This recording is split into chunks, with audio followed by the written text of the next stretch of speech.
स्वागत है यीशु मसीह की प्रेजेंस में। आप सेम वापिस नहीं जा रहे। बैठ जाओ, जो भी आपके पास है, चेयर या नीचे। अपनी बाइबल को उठाओ, अंगीकार करो मेरे साथ। आराधना करूं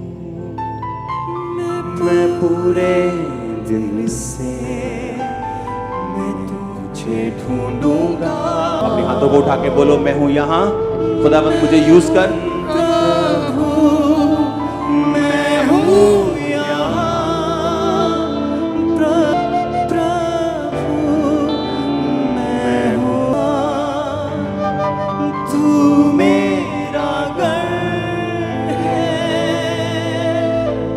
संकट में मेरा दोस्त, मेरा प्रभु।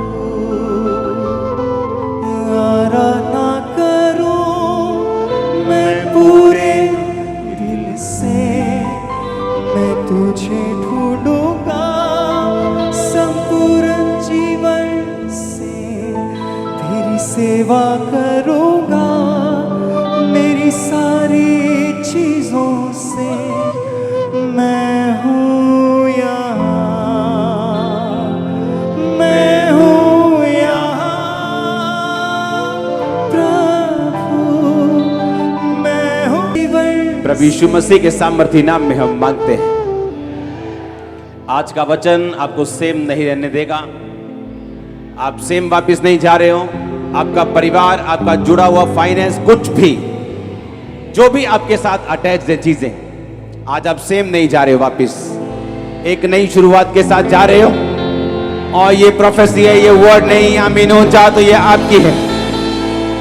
हालेलुया, ऊंची आवाज में बोलो हालेलुया। आप तैयार हैं वचनों को सुनने के लिए?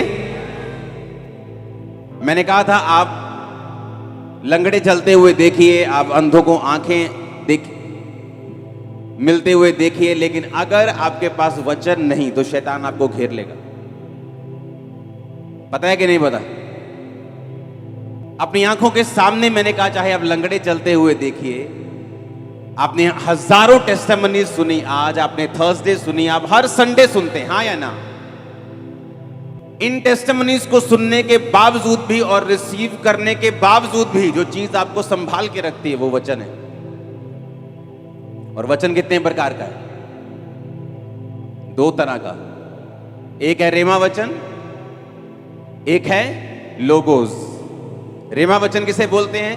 जो परमेश्वर खास आपको देता है, जैसे मुझे दिया था, हे मेरे प्रिय भाइयों, हियाब बांधो, दृढ़ रहो, क्योंकि मसीह में की गई मेहनत कभी व्यर्थ नहीं जाती। आप मेरी बात समझ रहे कि नहीं? वो मेरा रेमा वचन था। अपने पड़ोसी को बोलो, तेरा रेमा वचन क्या है? वो तेरी हेल्प करेगा परमेश्वर से वो चीजें लेने के लिए जो परमेश्वर चाहता है। उसे क्या कहते हैं? रेमा वचन। जो कैसे मिलता है आपको? आप जब लगातार बाइबल पढ़ते हैं, रोज परमेश्वर के वचन के साथ जब आप जुड़ते हैं, परमेश्वर आपको रेमा वचन देता है। पतरस को मिला, पतरस ने कहा, परमेश्वर अगर तू ही है तो मुझे रेमा वचन दे, यानी तू मुझे मुंह से बोल कि तू पानी पे चल के मेरे पास आ। और बाइबल कहती है यीशु मसीह ने कहा आ जा, तो पतरस पानी पे चलने लगा। रेमा वचन आपको असंभव कर देता आपकी लाइफ में, इम्पॉसिबल पॉसिबल कर देता। जो रिपोर्ट है ना आपके हाथ में इम्पॉसिबल वाली, ठीक नहीं हो सकती, पॉसिबल होगी आज इस फायर से। ये रेमा वचन कर सकता है। आमीन। उसने मेरी लाइफ में किया जब मैं निराशा में था और लगता था कि यीशु मसीह से भी ये काम नहीं हो सकता, लेकिन परमेश्वर में चल रहा था कि चलते हैं, अब और कोई रास्ता नहीं है। मुझे जीवित परमेश्वर के बारे में मालूम है, यही वो जीवित परमेश्वर है जो मुझे मिला है। लेकिन रेमा वचन मिलने के बाद कि हे मेरे प्रिय भाइयों, हियाब बांधो, दृढ़ रहो, क्योंकि रोज 2 घंटे मुझे बाइबल पढ़नी पड़ती थी। इसलिए नहीं कि मैं परमेश्वर से बहुत प्यार करता था, इसलिए क्योंकि वो बाइबल पढ़ने से मेरे मेंटली अपसेट के जो दौरे, अटैक थे, वो कम हो जाते थे। तो मुझे बाइबल पढ़ना मेरी मजबूरी थी। बाइबल पढ़ने से मुझे आराम मिलता था और दुष्ट आत्मा के अटैक कम हो जाते थे, और इसीलिए मैं बाइबल पढ़ता रहता था। और जब बाइबल पढ़ने की आदत पड़ गई, बाइबल पढ़ते पढ़ते एक वचन मेरे सामने आया और मुझे लगा कि नहीं, ये वचन आम वचन नहीं, ये परमेश्वर ने मुझसे आज खास बात की है। और उसी वचन के जरिए मैंने मेहनत करनी शुरू की और आज मैं आपके सामने हूं। आमीन। मेरे लिए वो वचन था, आपके लिए कोई भी हो सकता है। किसी के लिए कोई भी वचन रेमा वचन बन सकता है। रेमा वचन वही बाइबल का लिखा हुआ वचन ही होता है, लेकिन जब आप रोज बाइबल पढ़ते हैं, एक दिन कोई ना कोई वचन ऐसा होता है जो आपके दिल में घर कर जाता है और आपको मालूम होता है कि ये आज मैंने सिंपल वचन नहीं पढ़ा, आज परमेश्वर ने इस वचन के जरिए खास मुझसे बात की।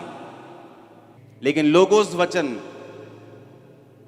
जो लिखा हुआ वचन है, उसे पढ़ना भी जरूरी है, क्योंकि शैतान रेमा से नहीं, वो लोगोस से हारता है। आपकी लाइफ में मिरेकल रेमा वचन से होता है, जब परमेश्वर आपसे बात करता है। लेकिन जब शैतान आपकी परीक्षा करता है, वो आपको रेमा वचन के बारे में नहीं, वो आपको लोगोस से, आपके माइंड में आपकी परीक्षा करता है। यीशु मसीह के पास आके उसने बोला, पत्थरों को बोलिए क्या बन जाए, रोटियां बन जाए। और यीशु मसीह ने रेमा वचन का यूज नहीं किया कि थोड़े दिन पहले मेरे लिए आकाशवाणी हुई थी कि मैं उसका प्रिय बेटा हूं, वो मुझसे बहुत खुश है। यीशु मसीह ने लिखे हुए वचन का यूज किया और कहा कि शैतान, लिखा है इंसान अकेली रोटी से नहीं परंतु परमेश्वर के मुख से निकले एक वचन से जिंदा रहेगा। आमीन। कितना इंपॉर्टेंट है लिखा हुआ वचन आपकी लाइफ में होना, कितना जरूरी है जो बाइबल आपके हाथ में है, इसे रोज पढ़ना। नहीं तो जितने मिरेकल्स आप देखते हैं, जितने मिरेकल्स आप रिसीव करते हैं, जितना सामर्थ आप रिसीव करते हैं, उसके बावजूद शैतान आपको धोखा दे जाएगा अगर आप इस वचन को नहीं पढ़ते तो। इमेजिन करो, लंगड़े चलते हुए देखना, पागलों को संगलियों से आजाद होते हुए चर्च में देखना, 25 साल बाद प्रेगनेंसी देखना, लंगड़ों को चलते हुए देखना, बॉर्न क्रिपल को चलते हुए देखना, और फिर भी शैतान से धोखा खा जाना, क्योंकि हमें लगता है कि हम परमेश्वर को पूरी तरह से जानते हैं। लेकिन बाइबल कहती है परमेश्वर के कामों को जानना और परमेश्वर को जानना, ये दोनों अलग अलग चीजें। बाइबल कहती है उसने इजराइलियों पर अपने काम प्रकट किए और मूसा के ऊपर अपनी गति प्रकट की। आनंदित हो जब परमेश्वर काम करे, खुशी मनाओ जब वो गवाहियां दे। हम हर रोज प्रार्थना करते, परमेश्वर हमारी गवाहियों के, टेस्टिमनीज के लेवल को बढ़ा और सामर्थ्य दे, और लंगड़े चलाने की और मुर्दों को जिलाने की। लेकिन साथ साथ हम ये भी ध्यान रखते हैं कि जिस चीज ने हमें संभाल के रखना है और शैतान से बचाना है और उस पर वार करने का हमें ताकत देनी है, वो परमेश्वर का वचन है। अपने पड़ोसी को बोलो, रोज पढ़ना है, आराम से, ध्यान से, फोकस से और आत्मा से इसे पढ़ना है। आमीन।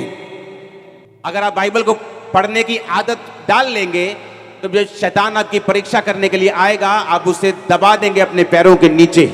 मैं आपको सच कह रहा हूं, क्योंकि जब वो अपने क्वेश्चंस के साथ आता है तो आपके माइंड में आता है, आपके माइंड में वो अजीब से क्वेश्चंस पैदा करता है, सवाल पैदा करता है, आपको अलग अलग तरह से वो टॉर्चर करने की कोशिश करता है, आपको पाप के फायदे दिखाने की कोशिश करता है, वो कई कुछ करने की कोशिश करता है। और अगर आपने सिर्फ लंगड़े चलते हुए देखें और वचन के बारे में आपको जीरो नॉलेज है तो आप फंस जाएंगे। इसीलिए मैं कहता हूं कि उस चर्च को अटेंड करो जहां परमेश्वर का वचन आपको गहराई से मिल रहा हो। वो जहां भी हो, आप जहां भी, जिस देश में मुझे सुन रहे हैं, अगर आप वचन में कच्चे रह गए तो शैतान के लिए आप एक इजी टारगेट हैं। उसे मालूम है कि उसे एक्सपीरियंस है, वो पुराना सांप है, उसे मालूम है आपको किस तरह से घेरना है। उसने यीशु मसीह के पास आके बड़ी बड़ी बातें नहीं की। उसे मालूम था कि 40 दिनों का यीशु मसीह भूखे हैं, तो उसने कहा कि अगर तू परमेश्वर का बेटा है तो पत्थरों को रोटियां बन जाएं, बोल दे। शैतान को मालूम है आपको क्या चाहिए। किसी की कमजोरी पैसा है, किसी की कमजोरी व्यभिचार है, किसी की कमजोरी कुछ है। उसे मालूम है आपकी कमजोरी क्या है। किसी की कमजोरी डर है, किसी की कमजोरी उसकी पढ़ाई है, किसी की कमजोरी उसका बिजनेस है, किसी की कमजोरी उसके रिश्तेदार हैं। शैतान को मालूम है आपकी कमजोरी क्या है, और अगर आप वचन में कच्चे हुए, वो आप ही की कमजोरी को आप ही के खिलाफ यूज करेगा और आपको गिरा देगा। और वचन आपको ताकत देता है अपनी कमजोरियों के ऊपर ओवरकम करने के लिए। वचन आपको ताकत देता है अपने पाप के ऊपर कब्जा करने के लिए। इसलिए परमेश्वर ने कहा, अपने शरीर को शैतान के हाथों में, पाप के हाथों में नहीं सौंपो। अपने अंगों को धर्म के हथियार होने के लिए परमेश्वर के हाथों में सौंप दो। एक बार जरा जोरदार हालेलुया बोल दो जरा। आमीन। इसलिए अगर आप वचन से प्यार करते हैं, इसको रोज पढ़ते हैं, ये आपके मोबाइल में होना चाहिए, जिस तरह फेसबुक आपके मोबाइल में है। ये आपके घरों के ऊपर टंगा हुआ होना चाहिए। आपके फेवरेट वर्ड्स, आपके रेमा वचन, वो वचन जो आपके दिल को अट्रैक्ट करते हैं, जो वचन आपके दिल को अच्छे लगते हैं, आपको मालूम है कि कहीं परमेश्वर मुझसे इन वचनों के जरिए बात कर रहे हैं। ये आपकी गाड़ियों पे लगे होने चाहिए, ये आपकी साइकिल पे लगा होना चाहिए, आपके बाइक पे लगा होना चाहिए, आपके घर पे लगा होना चाहिए, आपके नौकरी वाले स्थान पे, आपके बिजनेस पे, आपके घर पे, आपके घर के दरवाजों पे ये लगा होना चाहिए। इसी ने आपको बचाना है। जो कुछ आप ले भी रहे हो ना खुदा से, अगर आपने कैंसर से हीलिंग ले ली है, इसको संभाल के भी वही वचन हेल्प करेगा कि आप रख सकें। इतना जरूरी है परमेश्वर के वचन को पढ़ना और इसे समझना। आमीन। परमेश्वर ने इतिहास में बहुत से लोगों को ब्लेसिंग दी है, बहुत से लोगों को मसा दिया है, बहुत से लोगों को पदवियां दी हैं, लेकिन बाइबल कहती है कुछ लोग उसे संभाल पाए और कुछ लोग उसे नहीं संभाल पाए। दूसरा शमूएल 1 उसकी 1 से 16 और पहला शमूएल 15 उसकी 1 से 3 आप नोट करो सबसे पहले इन वर्सेस को। दूसरा शमूएल 1 उसकी 1 से 16 आयत को हम पढ़ेंगे। शाऊल के मरने के बाद जब दाऊद अमालेकियों को मारकर लौटा तो दाऊद को सिकलग में रहते हुए 2 दिन हो गए। तब तीसरे दिन ऐसा हुआ कि शाऊल की छावनी में से एक पुरुष कपड़े फाड़े सिर पर धूल डाले हुए आया, और जब वह दाऊद के पास पहुंचा तो भूमि पर गिरा और उसे दंडवत किया। दाऊद ने उससे पूछा, तू कहां से आया है? उसने कहा, मैं इजरायली छावनी में से बच के आया हूं। दाऊद ने उससे पूछा, वहां क्या बात हुई, मुझे बताओ। उसने कहा कि लोग रणभूमि छोड़कर भाग गए हैं, बहुत लोग मर गए हैं, शाऊल और उसके पुत्र योनातन भी मारे गए हैं। दाऊद ने उसको समाचार देने वाले से पूछा, तू कैसे जानता है कि शाऊल और उसका पुत्र योनातन मर गए? समाचार देने वाले जवान ने कहा, संयोग से मैं गिलबो पहाड़ पर था तो क्या देखा कि शाऊल अपने भाले की टेक लगाए हुए है। मैंने देखा, उसका पीछा किया। फिर मैंने यह भी देखा कि उसका पीछा किए हुए रथ और सवार बड़े वेग से दौड़े आ रहे हैं। उसने पीछे फिरकर मुझे देखा और मुझे पुकारा, और मैंने कहा, क्या आज्ञा? शाऊल ने मुझसे कहा, तू कौन है? मैंने उससे कहा, मैं अमालेकी हूं। उसने कहा, मेरे पास खड़ा होकर मुझे मार दे, क्योंकि मेरा सिर तो घूमा जाता है परंतु मेरा प्राण नहीं निकलता। तब मैंने ये निश्चय जान लिया कि वह गिर जाने के पश्चात बच नहीं सकता। मेरे पास खड़े होकर मैंने उसे मार डाला, और मैं उसके सिर का मुकुट, हाथ का कंगन लेकर यहां अपने प्रभु के पास आया हूं। तब दाऊद ने अपने कपड़े फाड़ कर कहा, जितने पुरुष उसके संग थे उन्होंने भी वैसा ही किया। सब बोलो आमीन। 12 आयत में लिखा, और वे शाऊल और उसके पुत्र योनातन और यहोवा की प्रजा और इज़राइल के घराने के लिए छाती पीटने और रोने और सांझ तक कुछ न खाया, और इस कारण कि वह तलवार से मारे गए। फिर दाऊद ने उस समाचार देने वाले जवान से पूछा, तू कहां का है? उसने कहा, मैं तो परदेसी का बेटा अर्थात अमालेकी हूं। दाऊद ने उससे कहा, तू यहोवा के अभिषिक्त को नष्ट करने के लिए हाथ बढ़ाने से क्यों नहीं डरा? तब दाऊद ने एक जवान को बुलाकर कहा, निकट जाकर उस पर प्रहार कर। तब उसने उसको ऐसा मारा कि वह मर गया। और दाऊद ने उससे कहा, तेरा खून तेरे ही सिर पर पड़े, क्योंकि तूने ये कहकर अपने विरुद्ध साक्षी दी है कि मैंने यहोवा के अभिषिक्त को मार डाला है। अब ध्यान से समझना, जिस व्यक्ति ने शाऊल को मारा, 8 आयत को पढ़ेंगे। जब दाऊद ने पूछा, तू कौन है, तू कहां से आया है? उसने पता क्या कहा? कौन है वो? कौन है? कहता, मैं अमालेकी हूं। पहला शमूएल 15 उसकी 1 से 3। शमूएल ने यानी भविष्यद्वक्ता ने शाऊल से कहा, यहोवा ने अपनी प्रजा इज़राइल पर राज्य करने के लिए तेरा अभिषेक करने को मुझे भेजा था, इसलिए अब यहोवा की बातें सुन ले। सेनाओं का यहोवा यूं कहता है कि मुझे याद है कि अमालेकियों ने इज़राइलियों से क्या किया। जब इज़राइली मिस्र से आ रहे थे तब उन्होंने मार्ग में उनका सामना किया। इसलिए अब जाकर अमालेकियों को मार, जो कुछ उनका है उसे बिना कोमलता किए नष्ट कर, क्या पुरुष क्या स्त्री, बच्चा दूध पीता, क्या गाय बैल भेड़ बकरी, क्या ऊंट क्या गधा, सबको मार दे। कितने साल पहले? कुछ साल पहले परमेश्वर ने कहा, मैंने तेरा अभिषेक किया। अब तो एक बात सुन, जाके अमालेकियों को फिनिश कर दे। और बाइबल कहती, जब वो अमालेकियों को मारने के लिए गया तो दयालु बन गया। आप परमेश्वर से ज्यादा दयालु मत बनो। और दयालु बन के कुछ अमालेकियों को छोड़ दिया, गाय बैल भेड़ बकरे को छोड़ दिया। जब शमूएल वापिस आया तो उसने कहा ये क्या हुआ? उसने कहा यहोवा तुझे आशीष दे और मुझे भी दे, देखो मैंने अमालेकियों को मार दिया। कहता अगर मार दिया तो ये भैं भैं भैं भैं ये क्या हो रहा है इधर? कहता ये तो तेरे परमेश्वर यहोवा के लिए भेड़ बकरियां गाय बैल छोड़े हैं ताकि उसको हम कुर्बानी दे सके। उसने कहा क्या परमेश्वर कुर्बानियां चाहता है या ये चाहता है कि तुम उसकी बात को सुनो और मानो? अब तूने जो परमेश्वर की बात को काटा है, अब परमेश्वर तेरे राज्य को तेरे हाथ से छीन कर तेरे एक पड़ोसी को जो तुझसे अच्छा है उसे दे देंगे। आज परमेश्वर जिस व्यभिचार को आपको छोड़ने के लिए कह रहा है, आप बोलते हो नहीं नहीं ये परमेश्वर, क्या पता परमेश्वर तो है ही बोरिंग परमेश्वर है, क्या ये नहीं करना वो नहीं करना, है ना? और कल को वही व्यभिचार जब एक आदमी को खत्म कर रहा है, उसके परिवार को फिनिश कर रहा है, उसके फाइनेंस को फिनिश कर रहा है, फिर वो रोता है, फिर बोलता है कि लाइफ इज ए स्ट्रगल। परमेश्वर ने कहा तुम मुझसे अधिक धर्मी हो सकता है क्या? तुम मुझसे अधिक दयावान हो सकता है क्या?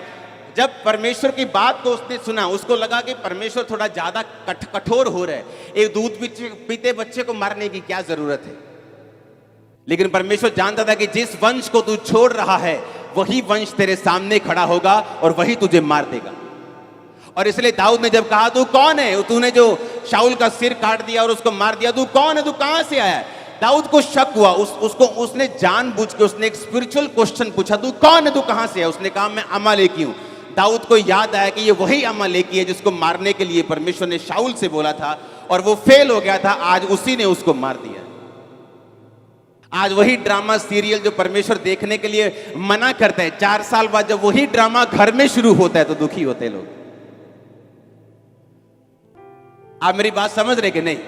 अगर परमेश्वर आपको कोई चीज करने के लिए बोलता है तो आप परमेश्वर से ज्यादा समझदार बनने की कोशिश मत करो, आप परमेश्वर से ज्यादा धर्मी बनने की कोशिश मत करो, आप परमेश्वर से ज्यादा ताकतवर बनने की, समझदार बनने की कोशिश मत करो।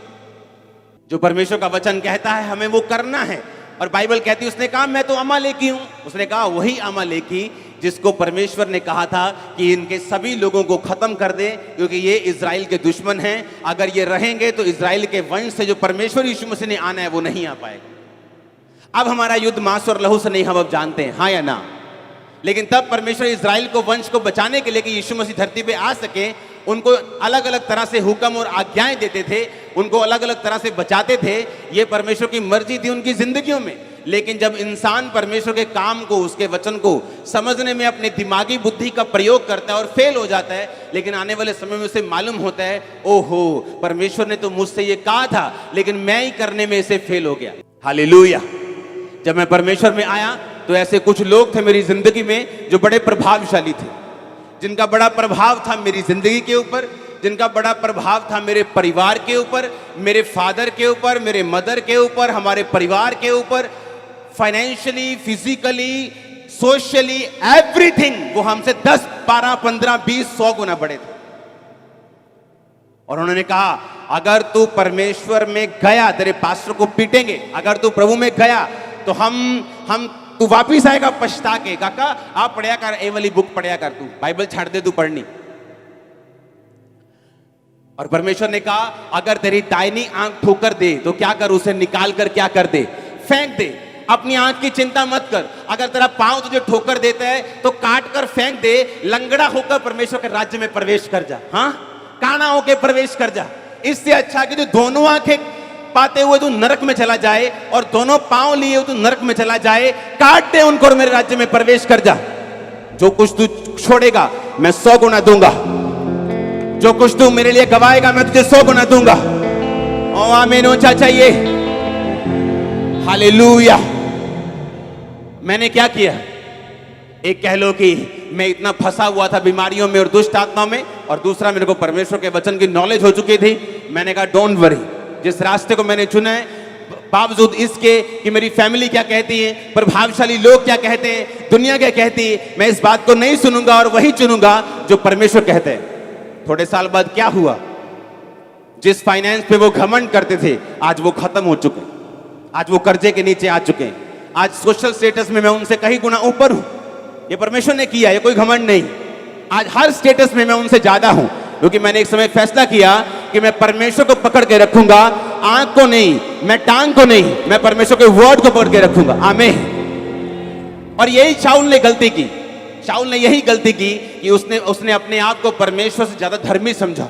ना ना ना मासी दा नहीं दिल दुखाना आपा, फिर की 7 हफ्ते चर्च ना जावांगे तो मासी जिस दिन फ्लाइट चढ़ गई आप फिर चर्च चल जाएंगे, पर मासी दा दिल नहीं दुखाना। और आपको मालूम नहीं, वही मासी आपको गालियां देने वाली 4 साल बाद, और ना आप घर के रहेंगे, ना जीसस के रहेंगे, ना मासी के रहेंगे, ना घर के, ना घाट के धोबी का कुत्ता, ना इधर का तो ना उधर। ऐसी हालत मैंने देखी, ऐसे लोगों की जिन्होंने मेरे साथ बपतिस्मा लिया, मेरे जैसे एक्साइटेड, मेरे जैसे अपने घरों को छोड़ने के लिए तैयार, मेरे जैसे प्रचार करने के लिए तैयार, लेकिन एक दिन फैमिली आके बोलती है, ए काका जे तू जाना है चर्च तो फिर देला ना तेरा ब्याह करना, ना तेन दुकान से हिस्सा देना, ना तेन आ करना, सरेंडर कर दिए, चलो शादी हो जाएगी। अब शादी में बीवी रोज मारती है। सच कह रहा हूं मैं झूठ नहीं कह रहा हूं, पुलपेट पे हूं। मारती, मैंने कहा ऐसे मारती, फिजिकली मारती। जो लड़का किसी लड़के की बात सुनता नहीं था उससे लड़ता था, आज बीवी उसे मारती है। आज घर वाले कुछ नहीं दे रहे, कारण क्या? परमेश्वर बोलेगा, वो बोलता है अगर तुम मुझे छोड़कर संसार को चुनेगा, यही संसार तुझे शर्मिंदा भी करेगा, तुझे नीचा भी करेगा। अगर तुम मुझे चुनेगा, मैं 100 गुना तुझे आदर दूंगा और ऊंचा करूंगा। दाऊद ने कहा कौन है तू? उसने पहले पूछा, आपको मालूम, उसने पहले पूछा 3 आयत, उसने पूछा, उसने कहा तू कहां से है? 3 आयत पढ़ेंगे। उसने कहा तू कहां से है? 8 आयत में उसने फिर पूछा, उसने कहा तू कौन है भाई? उसे मालूम था कोई स्पिरिचुअल कनेक्शन है ये। उसने कहा तू कहां से, तू कौन है, तू कौन है? उसे मालूम था कि ये जो बंदा सामने है ना, ये स्पिरिचुअली नॉनसेंस इंसान है, जिसे ये मालूम नहीं कि यहोवा के अभिषेक के विरुद्ध तुम हाथ नहीं उठा सकते। इमेजिन करो, वो पास्टर भी जो गिरा हुआ है, तुम उसके विरुद्ध हाथ नहीं उठा सकते, और सोचो जो गिरा हुआ नहीं है उसके खिलाफ अगर तुम उठाओगे कुछ तो परमेश्वर तुम्हारी हालत कितनी पतली कर देंगे। इमेजिन करो, जो गिरा हुआ है उसके खिलाफ परमेश्वर बोलने नहीं देते, उसके खिलाफ एक्शन लेने नहीं देते, और सोचो जो खड़ा हुआ है, जो गिरा हुआ नहीं है, उसके खिलाफ कोई बोलेगा तो परमेश्वर क्या हालत करेंगे। वो तुम्हारे साथ है, तुम्हारे परिवारों के साथ है, ऊंचा करने के लिए, तुम्हें ब्लेस करने के लिए, तुम्हें संसार में उत्तम ब्लेसिंग देने के लिए, तुम्हें ऊंचा ऐसा करने के लिए कि लोग देखें। मैंने कहा वो तुम्हारे साथ है यीशु मसीह के नाम में। Hallelujah, hallelujah. क्या चाहते हो तुम? अपने बॉस की बात सुन के यीशु मसीह को छोड़ देना क्योंकि तुम्हें नौकरी प्यारी है? वो तुम्हें खुद बॉस बना देगा अगर तुम खड़े रहोगे तो। आज वो लोग जो प्रभाव रखते थे, आज खुद परमेश्वर में आना चाहते हैं, क्योंकि मैं खड़ा रहा परमेश्वर, मैं खड़ा रहा, मेरा परिवार मेरे पीछे आया, लोग मेरे पीछे आए, अब वो पीछे आए, क्योंकि ये रीजन था। परमेश्वर ने कहा, आपको मालूम, जो लोग आपका विरोध करते हैं एक्चुअल में परमेश्वर उनको ब्लेस करना चाहते हैं, और शैतान उन्हीं को यूज करता है आपके खिलाफ। और अगर आप उस समय इंसान की शक्ल ना देख के परमेश्वर की योजना को समझेंगे, और इंसान को अगर ऑफेंड करना पड़े, नाराज करना पड़े, आप कर देंगे, लेकिन परमेश्वर को पकड़े रहेंगे, आप उसी इंसान की आशीष का कारण बन जाएंगे जो आपका विरोध कर रहा है। तो अगर आप परमेश्वर की बात नहीं सुनेंगे और शैतान की बात सुनेंगे और इंसान की बात सुनेंगे, उनका भी नुकसान होगा और आपका तो होगा ही होगा। इमेजिन करो, अगर मैं उन लोगों के पीछे लग जाता, आज वो खुद भी कंगाल हो चुके और मुझे भी कंगाल कर देते, फिर दोनों कंगाल कंगाल घूमते, स्पिरिचुअली कंगाल, आत्मा में कंगाल। पैसा कोई बड़ी बात नहीं है, गलत लोगों के पास भी बहुत है। पैसा उतना चाहिए जितने से आप अपनी जिंदगी को परफेक्टली गुजार सकें बिना पाप किए। आमीन। मैं वही पजामा और टी शर्ट में घूमता हूं, चाहे 2-2 साल हो गए मेरे को लिए हो, कई बार मुझे कोई फर्क नहीं पड़ता। मैं भी आप ही की तरह वो हरी सब्जी खाता हूं, क्योंकि मुझे वेट कम करना है, कभी बढ़ जाता है कभी कम हो जाता है। हालेलुया। चिंता मत करो पैसों की, परमेश्वर की चिंता करो। तुम्हारे पैरों के नीचे होगा पैसा, मैं आपको बता रहा हूं। तुम चलोगे ना, परमेश्वर बिछा देगा उसको। आप मेरी बात समझ रहे हो कि नहीं? आपको ये प्रूफ करना होगा कि आप उसकी संतान हैं, आप उसके सन हैं, आप उसके रियल डॉटर हैं। आपको अपने कर्मों से प्रूफ करना होगा। याकूब कहता है कि तुम अपने विश्वास को बिना कर्मों के दिखाओ। तुम बोलते हो मैं विश्वासी हूं, बिना कर्मों के तुम नहीं। कहता मैं अपने विश्वास को कर्मों के द्वारा दिखाऊंगा। यानी जो कर्म नहीं करता वो विश्वासी नहीं। आपके कर्म बताते हैं, परमेश्वर में लिया गया स्टैंड बताते हैं। जो चीज परमेश्वर आपको आज मना कर रहा है वो आपको दुखी कर सकती है, वो आपको नाराज कर सकती है, आपको थोड़ी मुश्किल में, दुविधा में डाल सकती है, लेकिन याद रखो वो आपके लिए लाइफ सेविंग रेमेडी है। अगर शाऊल इस बात को समझता कि परमेश्वर ने क्यों अमालेकी दूध पीते बच्चे को भी नाश करने के लिए क्यों बोला, तो वहां वो मरता ना। मैं आपको गारंटी देता हूं। आप प्रभु से ज्यादा धर्मी मत बनिए, परमेश्वर से ज्यादा आप चालाक मत बनिए, प्रभु से ज्यादा समझदार मत बनिए। उसको मालूम है कि फ्यूचर में शैतान आपके लिए क्या रख के बैठा है, और परमेश्वर को यह भी मालूम है कि वो फ्यूचर में आपको क्या देना चाहता है। आप मेरी बात समझ रहे कि नहीं? इसलिए जो लोग वचन को नहीं समझते, जो लोग वचन को नहीं जानते, वो अपनी लाइफ में एडजस्टमेंट के साथ चलते। जिधर पलड़ा भारी उधर के हो गए, जिधर थाली का बैंगन इधर संसार भारी तो संसार की तरफ हो गए, आत्मा में भारी तो आत्मा की तरफ हो गए। ऐसा परमेश्वर नहीं चाहता। वो चाहता है जो स्टैंड आपने लिया है, जो जिस बात पे आप विश्वास करते हैं उस पे खड़े रहें, परमेश्वर के वचन पे अड़े रहें, ताकि आप गवाहियों के साथ वापस आ सकें। मैं आपको अनॉइंट करता हूं, मैं आपको मसा करता हूं, आप टेस्टिमनीज के साथ वापस आ सके। मैंने कहा मैं आपको अनॉइंट करता हूं। आमीन हो चाहिए, बरकत आपकी है चर्च। हालेलुया। आप इन बातों को समझ रहे कि नहीं? एक वर्शिपर लड़की को परमेश्वर ने कहा कि तू मैरिज मत कर। एक पास्टर उसको मिला उसकी लाइफ में, वो भी सेवा करता था, वो भी सेवा करती थी। उसने प्रभु को मनाना शुरू किया, प्रभु वो भी सेवा करता, मैं भी सेवा कर दी, तो इकट्ठे ही बचा लाएंगे अपन रूमान। हाँ, पास्टर है फिर भी है ना, प्रभु का दास है, ये है वो है, बंदा फिर है ना करता, फिर पूरियां परमेश्वर सामने। शादी हो गई, अब उसे मालूम था मैरिज होने के बाद वो यूज नहीं हो रही, प्रीच तो कर रही है लेकिन उस तरह से इस्तेमाल नहीं हो रही, क्योंकि परमेश्वर का हुक्म था। सबको ये हुक्म नहीं है। आप मैरिज कर सकते हैं, सेवा कर सकते हैं, सेवा बढ़ेगी भी, वो बात नहीं। हर केस अलग अलग है। और जब सालों साल इस्तेमाल नहीं हुई, मैरिज भी फेल हो गई, एक दिन आया डाइवोर्स हो गया, बुढ़ापे में जाके इस्तेमाल हुई, उसकी सेवकाई से बेनीहीन बचा। हम जितना मर्जी कोशिश कर ले परमेश्वर को कुछ समझाने की, लेकिन जो परमेश्वर ने कह दिया वो हमारे फायदे के लिए। जब अपने स्पिरिचुअल फादर के चर्च में होता, परमेश्वर मेरे एक एक रुपए को मेरी जेब से खाली कर देते। लाखों रुपया मेरी जेब में होता था और परमेश्वर बोलता था दे ही जा बस। और मैं बोलता था कि परमेश्वर तू श्योर है ना, मेरे पास जाते वक्त सिर्फ टिकट बची है और 1 रुपया भी नहीं है, और मैं इंटरनेशनल पास्टर हूं और मेरी जेब में पैसा नहीं है, देख ले कैसा लगेगा। और परमेश्वर कहता था देता जा, और मैं आते जब पहुंच जाता था थैंक्स करके कि पहुंच गए, भी जलंधर पहुंच गए। आके मैं बोलता था कि अब हम 2 गुना 3 गुना बढ़ेंगे। लोगों को लगता था ऐसा क्या कर रहे हो तुम 2-3। मुझे मालूम था मैं परमेश्वर के वर्ड को, उसके बात को फॉलो कर आया हूं। मैं प्रार्थना में रहा हूं, मैंने परमेश्वर के वचन को इग्नोर नहीं किया। अब हम बढ़ेंगे। रिकॉर्ड ब्रेकिंग गैदरिंग्स होती थी। लोगों की समझ में नहीं आता था कि ये हो क्या रहा है। वो एक नतीजा था पीछे बैकग्राउंड में परमेश्वर की आवाज को सुनने का और उसकी आवाज को मानने का। आमीन। अगर आप परमेश्वर की फिर आवाज को सुने, फिर कंप्यूटर में आपको गैदरिंग्स बनाने की जरूरत नहीं। हालेलुया। फिर कैमरा एंगल घुमाने की जरूरत नहीं, फिर आपको मालूम है कि आप क्या कर रहे हो। आप मेरी बात समझ रहे कि नहीं? अगर आपने वचन को समझ लिया, अगर आपने ये समझ लिया कि परमेश्वर मेरी लाइफ में क्या चाहते हैं, और आपने उसे फॉलो करने का फैसला कर लिया कि मैं इसी चीज को फॉलो करूंगा। मेरी बुद्धि परमेश्वर से ज्यादा नहीं है, मेरी समझ उससे ज्यादा नहीं है, मेरा स्टैंड, मेरी दूरदर्शिता उससे ज्यादा नहीं है। जितना प्रभु दूर देख सकता है मैं नहीं देख सकता हूं। बंद कर दो हिसाब किताब से चलना, परमेश्वर के लिए खुले ओपन में चलो, क्लेरी के साथ चलो, वो आपके साथ खड़ा होगा। मैं सच कह रहा हूं आपको। आप किसी इंसान के लिए स्टैंड लो, वो मुकर सकता है, परमेश्वर नहीं मुकर सकता। वो पीछे नहीं हट सकता।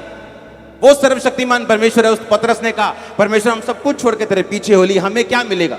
यीशु मसीह ने कहा, एक भी नहीं, ऐसा एक भी केस नहीं होगा। उसने नहीं कहा कि बहुत है जो मेरे पीछे चलेंगे, उसने ये नहीं कहा। उसने कहा एक भी ऐसा नहीं जो मेरे पीछे चले और इस समय 100 गुना ना पाए। घरों समेत जो उसने छोड़ दिए थे, खेतों समेत जो उसने छोड़ दिए थे, अपने माता, अपने पिता, अपने भाई, अपने बहन, अपने बीवी, अपने बच्चे, सब कुछ उसने कहा अगर तू 1 एकड़ छोड़ेगा, परमेश्वर ने कहा तू 100 गुना पाएगा। अब बीवी मत छोड़ देना, हाँ, कि 100 बीवियां मिलेंगी। आप समझ रहे मेरी बात को? उसने कहा जो कुछ तू छोड़ेगा मैं तुझे कितना दूंगा। पतरस को कहा परमेश्वर ने, ऐसा एक भी नहीं, इस धरती पे एक भी एग्जाम्पल नहीं, अगर किसी ने मेरे लिए अपने रिश्तेदार छोड़े हों तो मैंने उसे लाखों ना दिए। आप मेरे रिश्तेदार नहीं है क्या?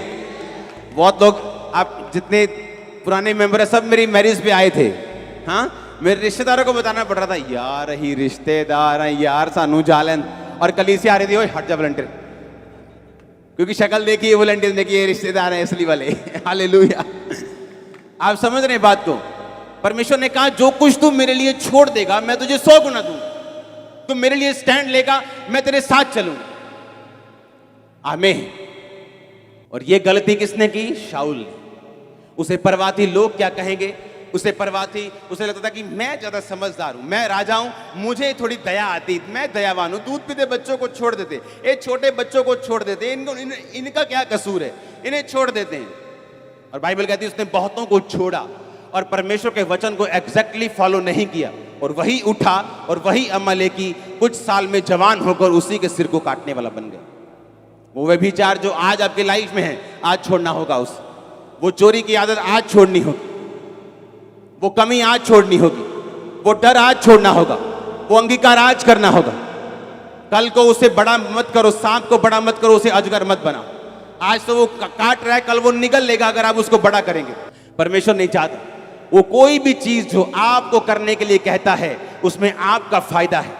जो भी चीजें वो आपको करने के लिए कहता है वो आपको बचाने के लिए है, आपके परिवार को सेव करने के लिए है, आपके राज्य को स्थिर करने के लिए है। आमीन। ऊंचा ये बरकत तुम्हारी है चर्च। Hallelujah, hallelujah.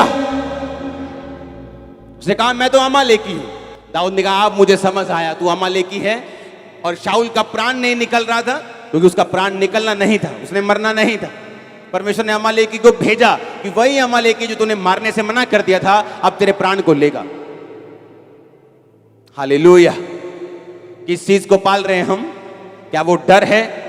क्या वो रिश्तेदारों का डर है? क्या वो समाज का डर है? क्या वो व्यभिचार है? क्या वो पाप है? क्या वो शराब है? आज के 2 पैकल की तो बोतल बन जाएंगे, क्या वो है? वो क्या है? वो कौन सी आदत है? वो कौन सा सांप है? वो कौन सी गलती है जो आप कर रहे हैं? आज ही फिनिश कर दो, आग में जला के वापिस जाओ और 3 साल में, अगले 5 साल में, 10 साल में अपनी लाइफ की टॉप पोजीशन पे आप होंगे। और मैं ये प्रोफेसी कर रहा हूं आपके लिए यीशु मसीह के नाम में। Hallelujah, hallelujah. मैंने इसी चर्च के लोगों को देखा है जो पवित्रताई में चले, जिन्होंने सामर्थ में विश्वास किया, हाई पोजीशंस के ऊपर बैठे हुए।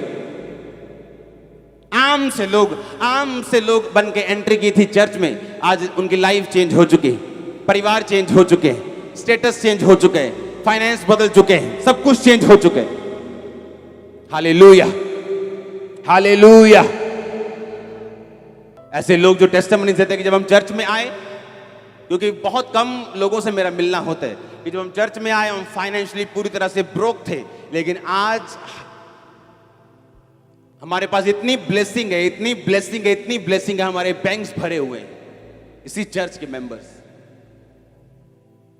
सिर्फ फॉलो किया कि हम 4 साल से फॉलो कर रहे हैं, हम 5 साल से फॉलो कर रहे हैं। जो परमेश्वर करने के लिए बोलता है उसका रिजल्ट बाद में आता है।